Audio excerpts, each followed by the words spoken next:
Hello guys, welcome back to my YouTube channel. और आज का हमारा टॉपिक है biochemical composition and nutritional value of fish. इसमें लिखते हैं हम introduction, biochemical composition of fish, फिर nutritional value of fish, fish protein, food, conclusion and difference. Introduction है, हमारी अतिविकसित कृषि प्रणाली ने आज विशाल जनसंख्या को भोजन तो उपलब्ध करा दिया है, परंतु आज संतुलित आहार के अभाव में हम अल्पपोषकता के शिकार हो रहे हैं।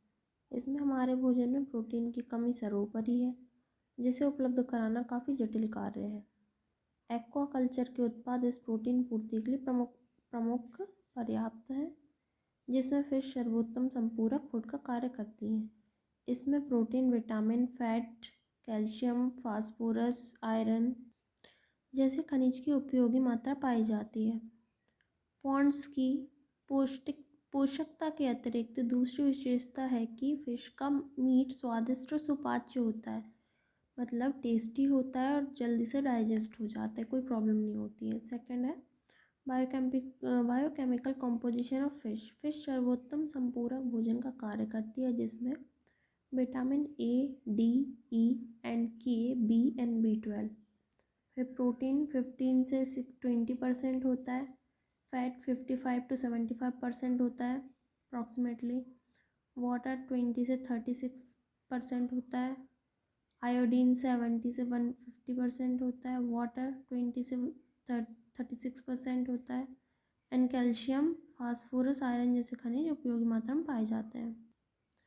Nutritional value of fish. हमारे फूड में प्रोटीन की कमी सर्वोपरि है, जिसे उपलब्ध कराना काफ़ी जटिल कार्य है। एक्वाकल्चर के प्रोडक्ट, फिश इत्यादि में प्रोटीन की मात्रा पाई जाती है। ये सरल सस्ती प्रोटीन की मात्रा का भाग है, जिसका स्वांगीकरण किया जाता है। जैविक मान कहलाती हैं। यह बायोटिक वैल्यू राइस एवं चने के लिए 68%, गेहूँ के लिए 65% तथा फिशेस के लिए 76% होता है।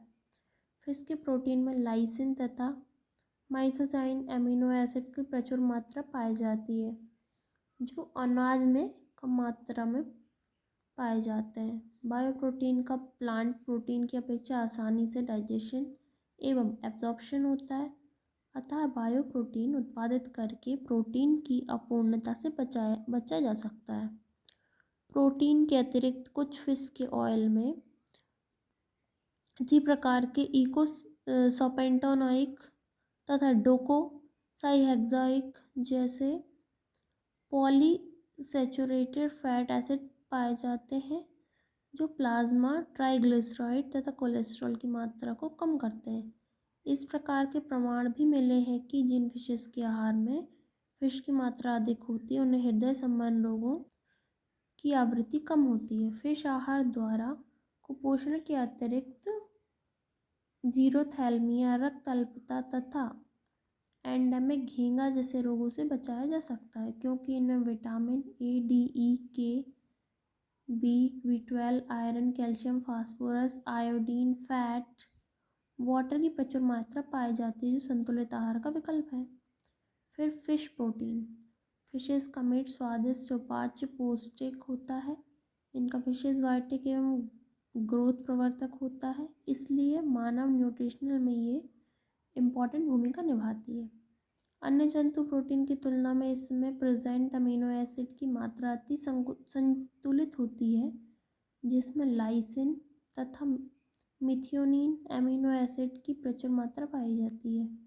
तुलनात्मक अध्ययनों से स्पष्ट हो चुका है कि मत्स्य प्रोटीन की गुणवत्ता कुक्कुट प्रोटीन के समान, परंतु एग की एल्ब्यूमिन बीज प्रोटीन तथा कैसिन से अधिक होती है। 5 है फूड। फिश फूड एक उत्कृष्ट जंतु आहार भी है, जिसकी कैटल, पिग तथा पोल्ट्री के फूड के रूप में यूज़ किया जाता है। इसके अतिरिक्त फर्टिलाइज़र के रूप में भी इसका यूज़ किया जाता है। इसके अतिरिक्त फ़िश के कार्य तेल, बॉडी ऑयल तथा लीवर फिश ऑयल का यूज़ खाने में किया जाता है तथा औषधि निर्माण उद्योग में भी इनका यूज़ किया जाता है। लास्ट टॉपिक में हमने पढ़ा था फिश इंडस्ट्रीज़। फिश इंडस्ट्रीज़ क्या क्या करती हैं? फिश बिस्किट बनाती हैं, फ्लोर बनाती हैं, पैकेजिंग करते हैं, और फिश ऑयल बनाती है, बॉडी ऑयल बनाती है, लेदर बैग्स बनते हैं। फिर इसके ऑलमोस्ट बहुत सारे प्रोडक्ट अवेलेबल है मार्केट में। फिर उसके बाद इसका हम कंक्लूज़न लिखेंगे। कंक्लूज़न में क्या लिखेंगे आप? तो आपने जो पढ़ा है उसका छोटी सी समरी आप लिखना है इसमें। कंक्लूज़न आप बता देंगे क्या होना चाहिए, आप मुझे लिख के बताएंगे। एंड रेफरेंस में unified geology 3rd year by JK Awasthi sir लिख सकते हैं। और भी आप लिख सकते हैं जो आप बुक पढ़ रहे हैं अच्छी। So like, comment, share and subscribe. Thank you for watching.